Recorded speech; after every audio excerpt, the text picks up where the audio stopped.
How do you create a nice synergy between font, photos, and design elements? What makes a compelling layout? I created a quick flyer for a gym with some generic promotions. What makes this layout work well? First off, it starts with a large, obvious headline or main attention grabber. It is a nice, clean sans serif font with a little spacing between the characters to add a little breathing room. It is obviously the main initial draw of the flyer. It is white, so it has the highest contrast color against the dark background of the entire ad. Try to make sure your headlines are not too long. It is nice to break them up and put the remaining, not as important part of the headline in a smaller subline text. I brought out the green to connect it with the bottom of the piece so it seems like there's one consistent color scheme. A powerful photo always works wonders. In this case, it's more of a dramatic black and white photo with a little bit of a green hue filter on it. Once again, to tie in our colors. It is not larger than the headline, so it provides a nice balance for the layout. When you have a good bit of information to deal with on one small flyer, it is best to have a way to divide up that information so it's not overwhelming or busy. I highlighted some of the text with green that I thought was more important. Any way to help the viewer break down a lot of information will help dramatically with the overall feeling of the design, and color is a way to do that.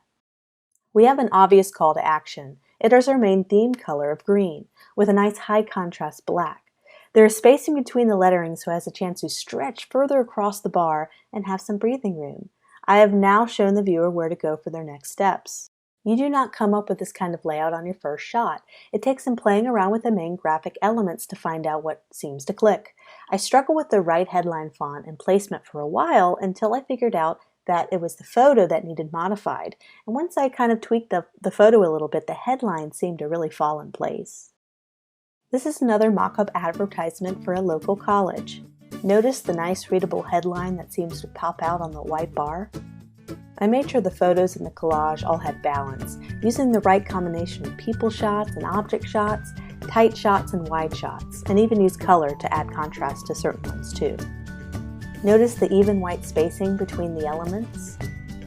I used the font from the college logo in the headline to provide a nice font theme and to provide consistency throughout the advertisement. Also, as I mentioned in typography lessons, I used a strong serif font and paired it with the sans serif font for contact information, so those lines did not compete with each other. In the end, I decided to add a little angle to the piece to shake it up a little bit and make it a little extraordinary. The white space provided for the logo on the bottom is really nice and helps accentuate the college's name. In the end, this is the design that I would send to my client. It also helps if I spelled the word college correctly. I may be a good designer, but I am not a good speller or a copywriter, so run this stuff by someone else, always. Finally, I am showing you the process I went through to create this layout. As you can see, I really struggled with the right placement and balance for the headline. I ended up making the headline smaller, so it ended up not competing with the photos.